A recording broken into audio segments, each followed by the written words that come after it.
Hello and welcome to the award-winning Next 2.0 with me, Marcus Atkinson, where we are committed to representing the public's voice, opinions, and concerns. Black Access Media produces this show. Working behind the scenes to make this episode possible is Aaron Cronin. My co-host today is Marc Blount. If you want to know more about Next 2.0, you can go to Facebook and like the page. You can also follow us on Instagram at Next 2.0 Erie. There you can keep up with upcoming show promos, events, and clips about what's next for our community and our democracy. Thank you so much for tuning in. We have a special guest today. We want to thank former county executive Kathy Dahlkemper. Kathy, thank you so much for coming in today. All right. And so here's the show in a nutshell. When you listen to the debates between the county executive and the challenger, right now we have a county executive race. Sitting county executive Brenton Davis is running for re-election, and he is being challenged by Christina Vogel. It's been a really interesting race. We just read in the newspaper not too long ago that she has been outraising him in terms of fundraising. I want to say 6-1, the number was, somewhere in that ballpark. Mm-hmm. I see her signs all over the place. But the thing that I hear most often about her, from him primarily, and maybe from some in the public, is that she's inexperienced and she doesn't know the job, quote unquote. And yet at the same time, so many people look at him doing the job and don't agree with the way he does the job. And so it begs the question, well, how much do you know the job? You're being sued left and right over the way you do the job. And so we wanted to level set this conversation, bring someone in who obviously knows the job and can help the consumer and the voter really know what to expect, know what is good governance from that position, because I've never seen this many people interested in the county executive's race, which is a good thing. It is a good thing. But I don't want to be lost in the minutia of this self-definition of this is what the job looks like. Let's ask someone who's done it, who hasn't experienced a ton of lawsuits in executing the job. And so where that's concerned, talk to us about just your background with county executive, you coming into that role, some of the things that you learned before we transition into the actual day by day. Sure. So I don't think anyone truly knows the job of any position they take until they actually take the job and get in there. You know, you might have had a similar experience in something of that nature, but every job is unique. Every place that you work is unique. And certainly county government is a very unique entity. And I'm thinking back to all the county executives, starting with Robbie Robinson on up to current Brenton Davis. And maybe Marc DeVecchio might have been the one who would have known the most because he had been a county council person prior to taking that office. But every other county executive came into that office without really having prior experience working directly. Oh, actually, I'm sorry. Judy Lynch also had been the county council person. So there was a couple of the early ones who'd been on county council. But for the most part, you go into that position and you bring your worldly experience, whatever that is, whatever positions you worked in, the knowledge that you've gained over the years of living, right?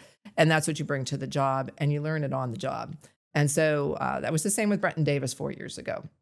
Brenton Davis came into that position, a very, very small business owner. I'm not even sure if he had any employees. I think he had a couple contract employees that he would work with. And so he didn't really have any experience in government, any experience running the job. And I remember running into him not too long after, and he said, wow, he was really surprised at the complexity of county government. It's a huge budget. It's a huge budget. It's a lot of employees, one of the biggest employers in the entire county. And the services that county government provides affect every single person in this county. And that's why I'm glad to hear you say that more people are engaged in this race than ever.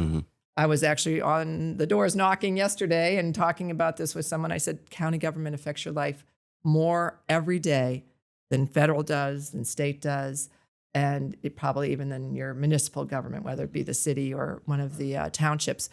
And yet people don't really think about that. Yeah. Before you go on, Marc, I want to give you a chance to speak into this because one of your favorite quotes is all politics is local. Definitely it's local.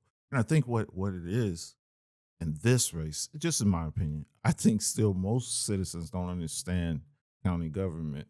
They understand their local municipalities like Erie, the mayor. They understand the mayor, city council, but they don't know the realm of how the intricacies of the county, how it webs and weaves in there. With the exception of maybe the Port Authority, and maybe of the authorities. But I think this election is driven by his personality, and his personality has brought the attention to this race, in my opinion. The way that he's Trump-like, or that type of management skills or styles that he has, and his combativeness with the with county council. So that type of civility I haven't seen in the county before him, in my opinion. I mean, there was disagreements, but never to this level where he goes with it. And that's I'm not making a judgment on it, but that's his style. Well, it's a matter of record. Yeah. But that goes back to, before we even go into the job, that goes back to something that you said years ago when you were in that seat. One of your concerns that you wanted to be proactive about was this rift between city and county. And you felt like, listen, this is counterproductive. We are all one Erie County. And yet you saw traces of that. It concerns you. And you said, we need to be doing more to make sure that that is bridged.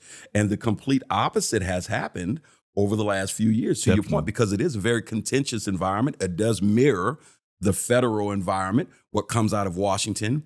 And because Erie County is such a huge player on the national stage, it's getting a lot of attention. And so the White House and its person in chief is injecting his 2 cents and his persona into this county's DNA on a regular basis. And the sitting county executive, according to the opinions of many, he's kind of taking that ball and running with it. How much, I know it concerns you, how much does that concern you? And when people look at that, should they just be like, well, this is how politics is? Should it concern everyday citizens?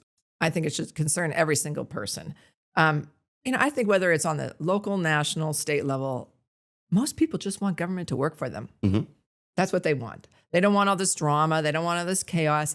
I mean, we are all so tired of the news. It's every day, every moment. And even on the national level, I've thought, what other president did we have this kind of news cycle that was constant? It's mind-boggling, and it's really hard for all of us to take in and digest and deal with emotionally. And I think that happening on the local level is, first of all, it's completely unnecessary. Mm-hmm. And I think it's really detrimental to our community as a whole. People, again, they just want their government to work for them. They just want to know that someone is going in there, making sure things are done, and that their services are taken care of, and they can go on with their life. Mm-hmm. They don't want to have to be brought into this. And when you look at the number of lawsuits that have happened, and you mentioned that, that is unheard of also. And fighting with county council, there's always going to be friction. And the friction can often be within your own party. Right. It's not always the D's against the R's, depending on where you sit as the county executive. It's often with your own party because people have different ideas about how things should go and forward. But you have to be, I think as the county executive, you have to be the person who collaborates and convenes and brings people together to have the discussions that need to happen so that you can find the common ground. And that's what I see not happening. The common ground is not being found. And there's always a common ground. And you start from there and then you build out. And so Erie County being that bellwether county, I was just reading something this morning. They were talking about this race in Erie County, and they were talking about Northampton, which is over in the northeast corner of the state. 2 counties that are the bellwether counties that since President Clinton have voted for the president, whoever became president, every single 4 years. And so we have had a lot of national attention on Erie County for quite a long time. And this race, depending on which way it goes, I think the parties are looking at this will send a message, maybe somewhat of where the tides might be going next year for the midterm. So there becomes this national overlay, which again, I don't think is good for our community. I mean, it's good in some ways, but it's not good for having a true functioning government that's not chaotic. Take us back to that original premise of that gap needing to be bridged before it widens. What do you think lent itself to there being somewhat of a slight tension between city and county in the first place? So I don't really like using the word city and county because I like to use city and rural, okay. Suburban and rural. Suburban/rural. Because I've had people tell me, well, I live in the city, I can't vote for that race. I'm like, no, we're all part of the county. Right. And a third of the people who live in Erie County live in the city of Erie. And the current county executive I know has said a lot of disparaging things about the city and not wanting to fund a lot of things within the city. I said, well, then you are leaving 1/3 of the people county. out of the county that live in the county. And so I think there's, even civics wise, there's people who don't understand. I am part of the county if I live in the city, and I live in the city. Excellent point. So I think that's a really important basic piece of information that everyone needs to know. And so I try not to use the word county unless I'm looking at the entire picture. Got it. And so, but the rural areas versus the city areas, I think that's with everywhere. And there's like the east side versus the west side. Yeah. There's always regional differences. But there's huge poverty in the rural areas. There really is. Just like there is in the city. It's just a bit different. And, I tried to make sure that we looked at that and looked at the needs from that really global perspective, knowing that you have very similar things happening. You just might live in a place where you're really close to people, and you might live in a place where you have acres and acres around you. Right. I remember during my youth development years, Marc, I know that you're heavily involved with the youth in your day-to-day. I did a lot of work with students in the city. Then I expanded that to working with students in Mill Creek. And then I started working with students in Union City and Corey. And I remember people in the city asking, well, why would you go way out how do you working with kids in the city? Why go way out to Union City? Because kids are kids and they have their own things that they're dealing with. Some things look the same, some things don't, but either way it goes, it's the same human experience, right? And this is the thing you're trying to shine the light on, or you tried to shine the light on. Listen, rural, city, it's the same human experience. And we're all members of the county, if you will.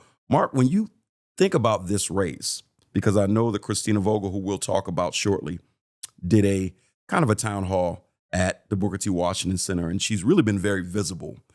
What's some of the feedback that you're getting from her presence at some of these different groups?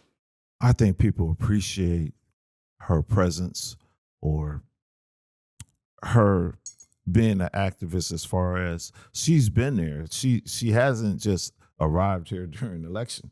She's been a volunteer in many things and many community events prior to running for office. And so this idea that she's just now popping up in certain areas, that's not the case with her. However, I do believe when we run our things, we're not by ourselves or separate from what's going on in the country. You all said rural versus the urban and what have you. And I have to say it every time I'm on here, we got to deal with Fox News. I think we have been divided, and I think that this spills over into our local politics per se.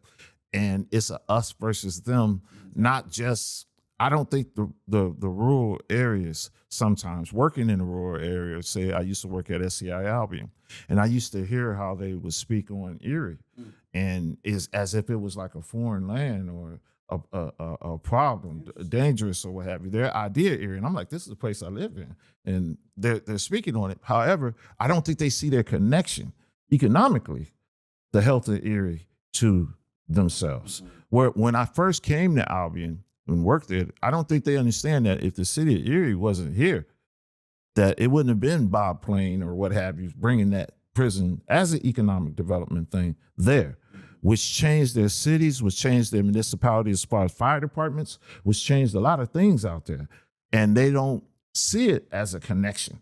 And we don't really pound our chests about it. We just say, okay, the hospital systems that we have here, all these things, and that these citizens in the area absorb with them being tax exempt.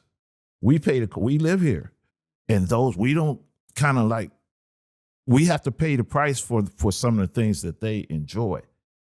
And yet we don't have this anger about it as the way that they have about taxes and things like that. Well, getting back to our candidate here, I hope that she gets to introduce herself to more people. I think that will be her challenge, is the more people that she meet, I think she'll win over. However, I think this election here is going to be turnout. If the city turns out, or if they turn out, she will have a good shot. As we said with the presidential race earlier, it was a turnout issue. It's always turnout. Gary Horton would say, if we vote, we win. When we don't vote, we lose. You have this SNAP issue. Everything that is going on now was told to you prior to the election. county issue, I like to think of the county sometimes as WIC or whatever. Usually county, I believe, just when I think of the city, I think of counties usually ran the WIC program and stuff like that. These things, I don't think how people realize how much the county do and how important these races are. So in the city, I don't think that the executive race is as popular as maybe the mayor race. Right. And so I don't think they turn out the same. Right. You know, that type of thing. Which goes to what you were saying about how much impact that race has. Absolutely. Versus these others. And, you know, the services that the county performs are not the same services that the city performs, Yes. or the same services at Mill Creek or Green Township or Quarry or Albion. But the county performs them everywhere. Yes. So all these layers need to be there, and they need to be strong, and they need to be working together. And that's what I'm excited about with Daria hopefully being the next mayor, which I think is, you know, pretty much a given. And that there can be this really good relationship again. Because right now, that's one of the big problems. There has not been a good relationship with the county executive's office and our largest municipality, which is the city of Erie's administration. And those two need to work together to make things happen. Mm-hmm. And to your point, Marcus, you know, you think about some of the areas. Let's just take Lake City. There's a couple big businesses out in Lake City, but they depend on the city people from the city of Erie to come out there and work. There's not enough workforce in Girard Lake City to do the work that those big companies need. And vice versa, as you said, the people from the more rural areas, from the non-urban areas, they come into Erie for entertainment. They come into Erie for their health care. They come into Erie for potentially education, if they're going to Gannon or the community college, or, you know, and some of that's in Mill Creek. But still, in more urban areas where you're going to find a lot of those services that those individuals need. But like you, I've heard people say, "Oh, it's dangerous," and I myself live pretty much in downtown Erie, and they just have a perception of an unsafe environment. Yet I would say it's anything but. So anyway, we have to continue to work to bring that divide, to get rid of that divide, because in the end of the day, if the city of Erie succeeds, or if Albion succeeds, or if Quarry succeeds, we all succeed collectively. There's not a border that no one crosses. Right. I mean, when you're driving around, do you even know, oh, all of a sudden I'm in Mill Creek, or all of a sudden I'm in whatever township? Right. We just go where we're going. Right. And so we don't, I mean, might know that we're going into Ohio or New York because there's a big sign, but otherwise the signs are pretty small and we all ignore them. Right. Yes. So we just have to think of that as that we are just one collective community, and we will be stronger if we work together. And let me set the record straight on something, because I definitely don't want to be accused of being biased. One of the things that you notice with every political candidate, I don't care what the office is, that candidate brings his or her own particular style to a position. Take Joe Schimber as the mayor. Joe Schimber was someone who just kind of wrapped his arms around Erie. He was everywhere. If you had an event, Joe was there. He had a big smile on his face. He wanted to be there. He made you feel seen. He made you feel heard. That was his style. That is his style. Everybody does things differently. Like Trump, this county executive has come into office and made it perfectly clear, I am here to fight with those I don't agree with. And so be it on this show or any other show, to call that out as fair game, because for whatever reason, it's something he seems to pride himself on. And so as we make reference to it, as I make reference to it, I just want to be clear about that. I am commentating on something that this person has made clear. This is one of my key go-tos in my personal playbook of governing. Let's go to the infrastructure of county government. I look at the school district. I remember when they brought in Brian Polito, and a lot of people said, well, unlike Jabe Adams, there wasn't a traditional educational background per se, but he had a strong fiscal background, which at the time, the school district needed a strong fiscal leader. I think that a lot of people would agree that that was a great choice at that time, because he set things straight financially in many, many areas. And so it is never just one person. There are layers of leadership below that primary leader that carry out these other responsibilities. And so I want to say it was Nixon once upon a time that was asked something on the stand. I don't know the answer to that, but if you give me a couple of minutes, I'll find a person that has the answer. The chief is not expected to know everything. Give us a sense of what the infrastructure is for the position. Who's in charge of what? How does that whole thing work, the hierarchy? Talk to us about that. So as county executive, you are the chief executive officer of the entire county. But you have to always remember there are a number of other elected officials. Start with the sheriff, the controller, the clerk of records, the judges. I know I'm missing somebody, but anyway, there's a number of other elected officials. And they all have their own employees. But the county executive oversees the basic administrative functions. We'll start with that. So finance, that's the finance of the entire county. So underneath that finance, you would have the finance coming in from those different departments under those other elected officials. Human resources. So your HR work is all done collectively, and that falls under the county executive. And your IT, your technology, that's all done under the administrative realm of the county executive. And then you've got numerous departments besides those three that I just mentioned. You've got the health department, the library, the prison, the Department of Human Services, which underneath that is the Office of Children and Youth, the Office of Drug and Alcohol, and the Office of Mental Health. And you've got Veterans Affairs, and you've got planning, and I'm trying to remember all the different departments. There's a lot of them. Public safety, a really important one also. And underneath that, you've got a couple other sub departments. So there are just numerous departments, and the county executive, when you come in, you put your team together, and the first thing you need to find is your director of administration. For me, it was Gary Lee. Currently under County Executive Davis, it's Joe Sinnott. It had been former mayor of Erie. Right. It had been Mr. Smith before that. So that's really a key person, because they need to help you run the county every day. Because as a county executive, you have a lot of things pulling on you that you need to do. So that person is basically on the ground every day dealing with the issues that might happen within an organization as big as the county government. And then, you've got a few other people in your administrative office. But then you've got all these directors that you come in and you either keep the ones who are there or you appoint somebody new to those. And I did what I thought was the best thing to do and found the smartest person I could to lead each of those departments, because I'm not an expert in public safety. I'm not an expert in library services. I'm not an expert in corrections. So you find really good leaders to come in and lead those departments and listen to them and get guidance from them as you are making decisions. A solicitor, that's the other thing I didn't mention. That's really important, that you have a very good lawyer who can help you navigate through all the legalities of running such a big operation and all of the laws from the state and the federal and the local. And one of the things I want to mention for anybody who really wants to know a little bit more about this, just go on the county's website, type in Home Rule Charter. That will give you all of the things that happens within county government, what the different departments do, and underneath that, there's something else called the Administrative Code. And those are the two basic ruling documents that every county executive and every member of council needs to read, and I'm sure they all have, and then you follow that. Those are the laws that we have to follow in terms of how we govern county government. I happen to serve on the Human Relations Commission.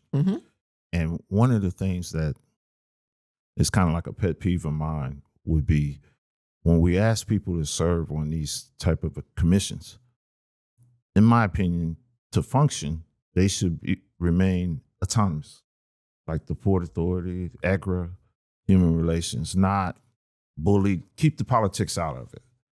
And it seems like this current executive, he likes to influence a decision or a direction by these commissions. And I think that's like counterproductive when you do that. And I personally, for right now, I don't really like the idea of consolidating the Human Relations Commission to a already overburdened state Human Relations Commission. And I think that the work that the Human Relations Commission does in this county is needed, and it should be helped. And I think it should be functional, because I thought it was an exceptional, in the premise of its function. I thought we had a model HRC commission here, the way that it is, if supported and run correctly. But when you have interference by these by your executive or what have you. And I wanted to know, how did you deal with your commissions and your authorities or what have you? So, to your point, Marcus, everybody brings their own personality and their own way of leading into this. And for me, I always felt I'm going to find quality people. I'm going to put them on a board or a commission, and I'm just going to let them go, and unless there's something really egregious going on there, I got other things going on every day. And I'm going to assume that they're doing good work and let them do the work that they were asked to do. So I had a fairly hands-off. Now, not only the current county executive, but other ones in the past have really tried to influence the decisions on many boards and authorities for probably as long as they've been government. And I think it just depends on your way of leading. But for me, it was put the best people I could on these boards and commissions and then let them do what I asked them to do. See, that there, I think, is the disconnect between the job, per se, and Jane and John Doe, across the city, across the county, right? Because the average person thinks of this from a supervisor standpoint. They're thinking about their direct boss on the job, their direct supervisor. They're not thinking from the perspective of a Tim DeCastro who is in a situation like you're describing. I got a lot of very sharp people leading all these departments. I let them do what they do. I hold them accountable. The mayor, a CEO. People aren't thinking along those lines. And so when you think about the job, these are a lot of the conversations that I've had, which is why I'm having this show. I'm like, you're thinking about the supervisor who's standing over you the whole time. I'm talking about the guy or gal that runs the whole shebang, all 50 or 15 departments. Right. He or she doesn't know the minutia of every department. Absolutely not. And nor should you. But you get involved when you have to. Absolutely. And that's why you need a good director of administration who's involved a little bit more in the minutia. But when I put all my directors in those positions, I said, look, I'm going to hire you, and then I'm never going to tell you who to hire or who to fire. And I didn't. I stayed out of that because I don't know. I'm not in the department of, let's just say I'm not in the Department of Human Services. I don't know how John Smith or Jane Doe is working and what they're doing or whatever. So unless it's something egregious that happens, the HR decisions will go with my HR director and the director of that department, and I'll let them work that out. And I also, I made it my own policy. Not everyone does that, but I said, I'm not going to get everybody a job. If you have the qualifications, people would come to me and I'd say, well, go apply. And if you are the one who's qualified for that job, you're going to get it. And they want the best people for the job. But that was my leadership style. But again, not everybody is that way. Some people are much more involved. Some county executives I know in the past even have been much more involved on HR issues within the county. But I just felt there was a lot of other important things I needed to be doing than to be worried about some of these more minutia, as you said. Absolutely. Let's talk about the way you managed the relationship with county council and whoever sits in that seat, what outlook or what advice you would give that person. How did it play out to manage that relationship? How critical was it? And what would you say to the voter and the viewer about that dynamic? I think the first thing to always remember is they are elected officials, and they're elected to represent a specific area of the county.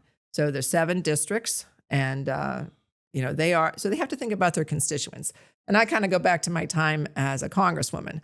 My district here in Northwest Pennsylvania was very different than, say, Nancy Pelosi's district in San Francisco. And so we have different ideas. And even though we were both Democrats, we're bringing very different thoughts and ideas to the table because you have to think about your constituents. And so that's the same on county council. And I think the most important thing to do when you first come in is to sit down with each member of council, talk about what their interests are, talk about what their concerns are. What are the people saying in their district? What do they want from county government that maybe they're not getting, or what needs to be improved for them? And I think that's the first place you start, is having just honest, open conversations. And then I think you need to continue to have those relationships, and you need to inform county council of what's going on, because they don't really know. They're not even full-time employees. And I think that's a really important thing to remember. County council members put a ton of hours in. And I don't even know what it is now, but it's maybe like $12,000 a year. Probably hardly covers the cost of their gas. And Sure. They don't really make a lot of money being on county council, and yet they're so dedicated and they put in a lot of time and effort. So I think that's really important as the county executive to respect that office, to respect that they've been voted in, and respect that they have a voice at the table too. You just brought up something right there. Now, in my mind, when you just said that right there, I really do think we need to rethink government on what we expect, how we could get it, and the realities that we face in getting that. To be part-time and run the budget, that budget that you have, which I don't think people understand the amount of money that is. Andre Horton was very good at that, saying like it's a $700 million, whatever, however it is. But for them to manage that money and be responsible, and for you to present a budget, and for them to be responsible for the things that we hold them accountable for, to do that part-time, how do you even find that person that has the skill set to do that has the time for that without compensating? It seems like to me that type of person that you want to get the best out of that should be compensated so that they can focus a little bit more on that with less distractions. And I say that in some cities and with our county government. And I see sometimes I think we really need to reform or re-engineer what we're doing in city and government. No, I agree with you. I think it's the same with city council. Yeah. You know, it's hard sometimes to really attract quality people because The time. compensation and the time, for the amount of time you put in, the compensation is so minimal. Yeah. And, you know, but that's a bigger question that has to be dealt with. And of course the taxpayers don't like that. Yes. But I don't think people understand. And you do understand how much people are putting into this and how dedicated they really are. I'm always amazed the amount of time. I mean, as a county executive, you're getting paid for a full-time job, and it is your full-time job. But I mean, you put in a lot of hours. I will tell you that beyond 40, you know, because you've got a lot of things you have to be doing. But county council and city council put in a lot of hours for very little compensation. Because there's a lot of those commissions and those type of things that I serve on, and it seems like you're doing them at a 9 to 5 time, and you want people to be in these things, but who's really available if they're working at that type of person that you need, that skill set? So that's a challenge. But I just also wanted to say, I'm getting older, people, so I got to say what's on my mind before I get it. I'd like to thank you because, one, I think it's undervalued on your fight and your impact on the national healthcare issue that we're facing right now is holding up the budget. We have to make a decision. How important is our healthcare to our seniors and to our nation as far as the Affordable Health Care Act? And you played a big part in that. And I always thought you didn't get enough credit for it. Thank you, Marc. And I thought when you ran, I think I wish you would have stood on that more. And I don't think the county, that the same people that was against it, that are using it, understands your impact. Well, Marc, you know, for me, and I think for probably most people, if you don't have your health yet, you don't have anything, That's right? If you are sick and you can't get out and work, you can't get out and be with your friends or your family. I mean, that's the first thing for quality of life. Yes. And I really feel that having access to good health care is a right, not a privilege.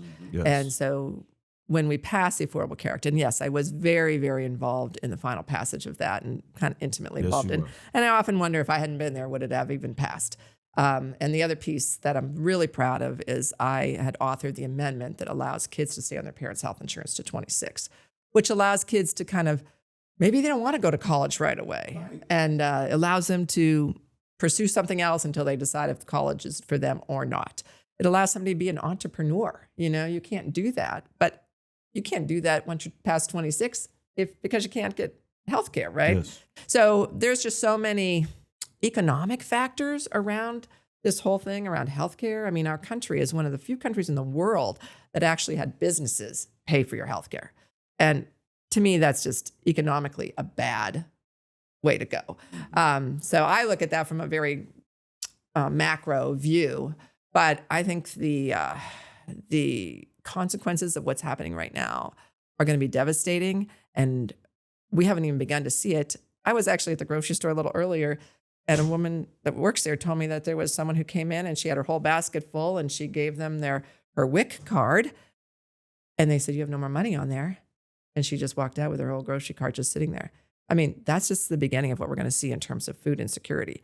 And so you talk about health. If you can't eat and you can't eat good food, what's going to happen to your health and your children's health? And we're talking about children here. So anyway, it's a big, huge federal issue that's going to hit locally hard. And that's the other thing as county government. A lot of these programs are administered through the county. Yes. And I'm not sure if our county is ready for it. What are we going to do when all these cuts really happen? Mm-hmm. Marc, I want to stay with you for just a second because I noticed that when it comes to this race, I was involved with Andre Horton's race when he initially ran for county council. And at that time, I noticed that a lot of people in the African-American community didn't really have a hold on what the responsibilities of county council were versus city council or what have you. And that was a huge part of our campaign, just educating people along the way. And so in that respect, I am encouraged that there are so many people that are genuinely engaged with this campaign. I mean, you go on social media and I see people commenting on this campaign that never commented on the county executive race, right? And so just give us your thoughts as someone who engages politically with our community so often on not just what you're hearing from people, but how you feel that people are paying attention to this race. I think people are paying attention. The big question is, are they going to vote? Right. The apathy is so deep here where people are Which starts with interest, and they seem interested. Definitely. When you say you can't see the forest for the trees, what I'm saying, I'm going to use this analogy. If you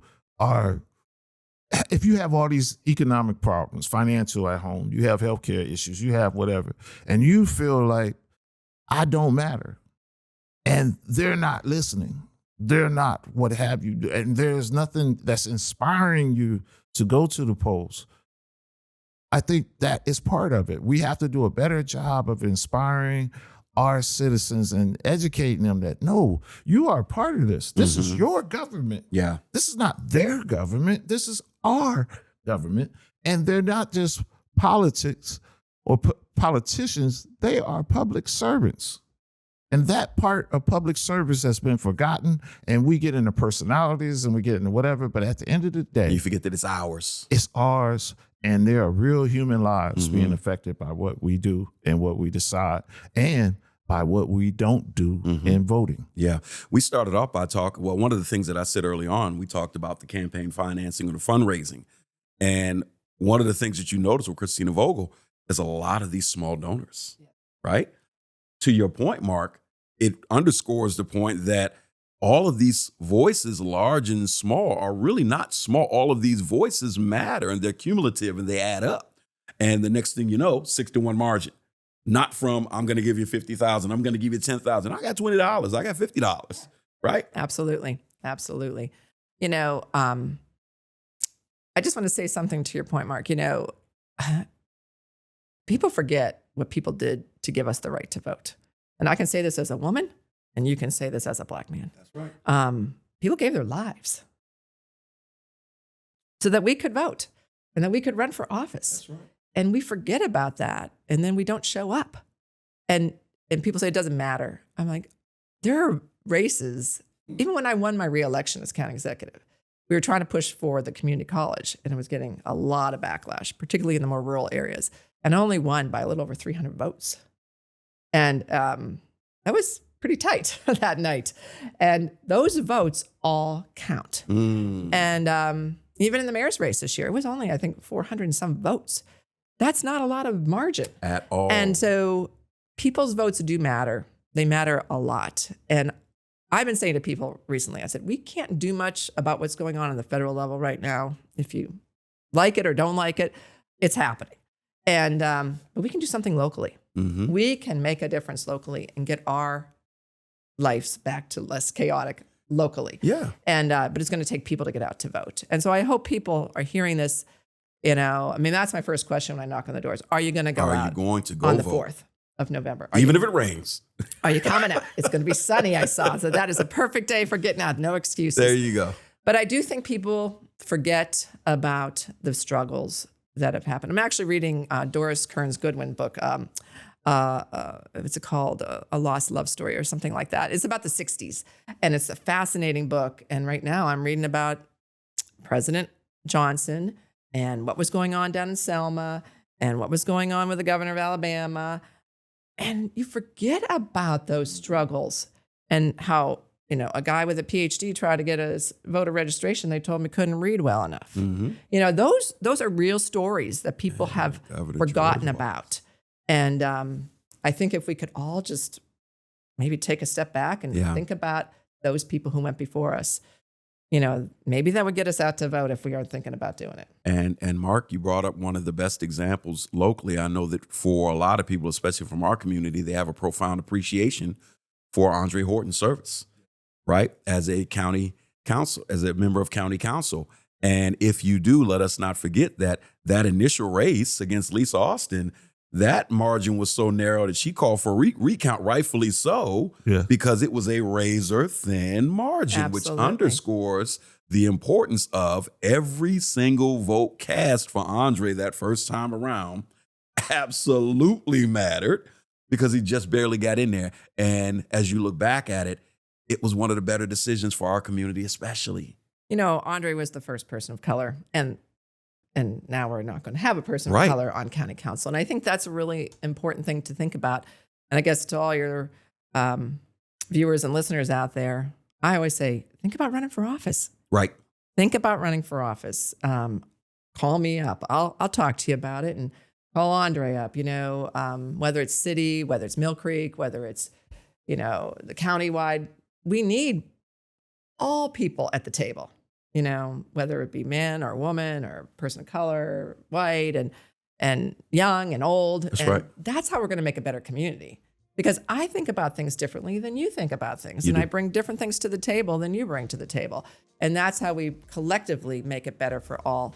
So I'm happy that Andre's going on to city council, but I do feel bad that, we're not going to have anyone representing people of color on county council. Well, hopefully someone heeds that call to action. Well, listen, that is a perfect note to end this on. Kathy, we want to thank you so much for coming in today. Well, thank you for having me. It's fun to come and talk about a position I loved, and I look forward to supporting the next county executive, whoever that might be. All right. Thank you for co-hosting. All right. And we want to thank you, the viewer. That's it for our show today. You can tune in next time for more discussion and analysis with local and national guests. I need you to remember the Next 2.0 streams on Fridays on all major podcast platforms and on the fourth Sunday of the month at 4 p.m. on WQLN PBS NPR, which is 91.3 FM on your dial. We got a new feature. If you want to know more or leave a message or you have a comment or suggestion for this show, you can call the next hotline. That number is 814-240-8816. We look forward to hearing from you. I am Marcus Atkinson. Join us again so that you can hear about what's next for our communities and our democracy. Peace.